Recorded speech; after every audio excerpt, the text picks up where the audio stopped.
जरा सोचो, एक ऐसी दुनिया जहां कंप्यूटर भी इंसानों की तरह अनुभव से सीख सकते हैं। यह है मशीन लर्निंग का कमाल। आर्टिफिशियल इंटेलिजेंस का ये एक ऐसा हिस्सा है जो ऐसे सिस्टम बनाने पर केंद्रित है जो बिना प्रोग्रामिंग के डेटा से सीख सकें। साफ साफ बताने की बजाय ये सिस्टम खुद डेटा से पैटर्न सीखते हैं और अनुमान लगाते हैं। मशीन लर्निंग हमारी दुनिया को तेजी से बदल रही है।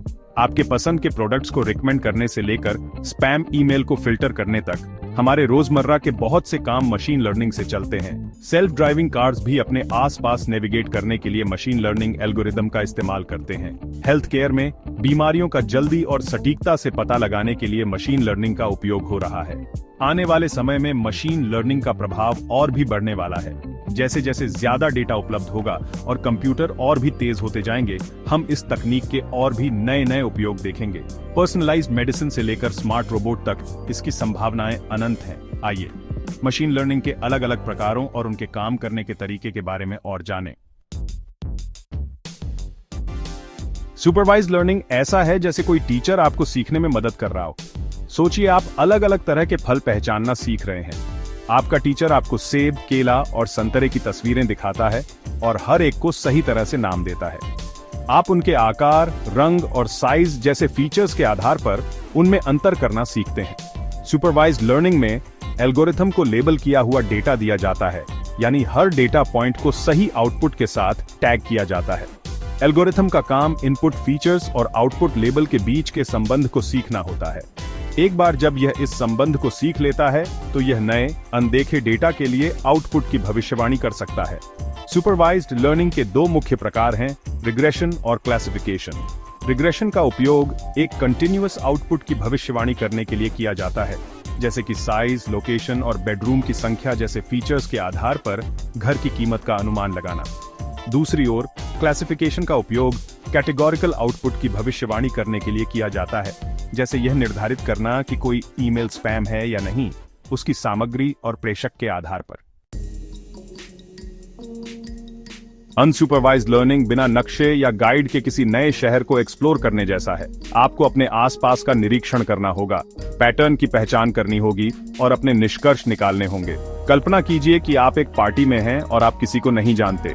आप लोगों के समूहों को बात करते और साथ में हंसते हुए देख सकते हैं और आप अनुमान लगा सकते हैं कि वे दोस्त या परिचित हैं। अनसुपरवाइज्ड लर्निंग में एल्गोरिथम को बिना लेबल वाला डेटा दिया जाता है, जिसका अर्थ है कि कोई पूर्व निर्धारित श्रेणियां या आउटपुट नहीं है। एल्गोरिथम का कार्य डेटा की अंतर्निहित संरचना की खोज करना और सार्थक पैटर्न या संबंधों की पहचान करना है। ये डेटा के पहाड़ में छिपे हुए रत्नों को खोजने जैसा है। अनसुपरवाइज्ड लर्निंग में दो सामान्य तकनीकें हैं, क्लस्टरिंग और डिमेंशनैलिटी रिडक्शन। क्लस्टरिंग में समान विशेषताओं के आधार पर समान डेटा बिंदुओं को एक साथ समूहीकृत करना शामिल है। उदाहरण के लिए, एक संगीत स्ट्रीमिंग सेवा उपयोगकर्ताओं को क्यूशन करने के लिए समान शैलियों या कलाकारों के साथ गीतों को समूहीकृत करने के लिए क्लस्टरिंग का उपयोग कर सकती है। दूसरी ओर, डिमेंशनैलिटी रिडक्शन का उद्देश्य सबसे महत्वपूर्ण जानकारी को बनाए रखते हुए चरों की संख्या को कम करके जटिल डेटा को सरल बनाना है। इसका उपयोग अक्सर डेटा विजुअलाइजेशन में किया जाता है ताकि उच्च आयामी डेटा को समझना आसान हो सके। सेक्शन 4, अनुभव से सीखना। Reinforcement learning. रीइंफोर्समेंट लर्निंग पालतू जानवर को प्रशिक्षित करने जैसा है। आप अपने पालतू जानवर को अच्छे व्यवहार के लिए इनाम देते हैं और बुरे व्यवहार के लिए उन्हें सही करते हैं। समय के साथ आपका पालतू जानवर उन क्रियाओं को दोहराना सीख जाता है जो पुरस्कार की ओर ले जाती हैं और उन कार्यों से बचती हैं जो दंड की ओर ले जाती हैं। रीइंफोर्समेंट लर्निंग में एक एजेंट कार्रवाई करके और पुरस्कार या दंड के रूप में प्रतिक्रिया प्राप्त करके पर्यावरण के साथ इंटरैक्ट करना सीखता है। एजेंट का लक्ष्य एक नीति सीखना है, जो उन कार्यों का चयन करने की रणनीति है जो समय के साथ अपने संचयी इनाम को अधिकतम करते हैं। कल्पना कीजिए कि एक कंप्यूटर प्रोग्राम शतरंज जैसे खेल को खेलना सीख रहा है। प्रोग्राम एजेंट के रूप में कार्य करते हुए शतरंज की बिसात पर चाल चलता है, जो पर्यावरण का प्रतिनिधित्व करता है। प्रत्येक चाल के लिए उसे एक इनाम मिलता है यदि चाल एक बेहतर स्थिति की ओर ले जाती है, और एक दंड अगर चाल उसकी स्थिति को कमजोर करती है। परीक्षण और त्रुटि के माध्यम से कार्यक्रम रणनीतिक चालें सीखता है जो खेल जीतने की संभावना को बढ़ाता है। रोबोटिक्स और नियंत्रण प्रणालियों से लेकर व्यक्तिगत अनुशंसाओं और गेम खेलने तक रीइंफोर्समेंट लर्निंग का उपयोग कई तरह के अनुप्रयोगों में किया जाता है। Section 5 deep learning neural networks में डाइव करें। डीप लर्निंग मानव मस्तिष्क की संरचना से प्रेरणा लेता है, विशेष रूप से यह कि न्यूरॉन्स एक दूसरे से कैसे जुड़ते हैं और संवाद करते हैं। इंटरकनेक्टेड नोड्स के एक विशाल नेटवर्क की कल्पना कीजिए। प्रत्येक जानकारी को संसाधित करता है और इसे अन्य नोड्स को पास करता है। डीप लर्निंग के पीछे शक्ति, आर्टिफिशियल न्यूरल नेटवर्क्स के पीछे यही मूल विचार है। डीप लर्निंग मशीन लर्निंग का एक उपक्षेत्र है जो डेटा का विश्लेषण और उससे सीखने के लिए कई परतों वाले आर्टिफिशियल न्यूरल नेटवर्क्स का उपयोग करता है। ये नेटवर्क बड़ी मात्रा में डेटा से जटिल पैटर्न और अभ्यावेदन सीखने में सक्षम हैं, जो उन्हें छवि पहचान, प्राकृतिक भाषा प्रसंस्करण और वाक् संश्लेषण जैसे कार्यों के लिए उपयुक्त बनाते हैं। हाल के वर्षों में डीप लर्निंग ने महत्वपूर्ण सफलताएं हासिल की हैं, खासकर कंप्यूटर विजन और प्राकृतिक भाषा प्रसंस्करण जैसे क्षेत्रों में। उदाहरण के लिए, डीप लर्निंग एल्गोरिदम अब चेहरे की पहचान सॉफ्टवेयर, भाषा अनुवाद ऐप्स और यहां तक कि सेल्फ ड्राइविंग कार सिस्टम को भी शक्ति प्रदान करते हैं।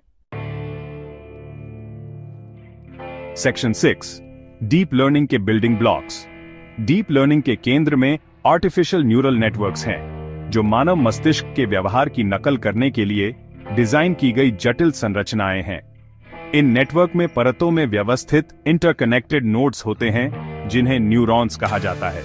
न्यूरॉन्स के बीच प्रत्येक कनेक्शन का वजन इससे जुड़ा होता है, जो कनेक्शन की ताकत का प्रतिनिधित्व करता है। प्रशिक्षण के दौरान नेटवर्क इनपुट डेटा के आधार पर इन भारों को समायोजित करके सीखता है।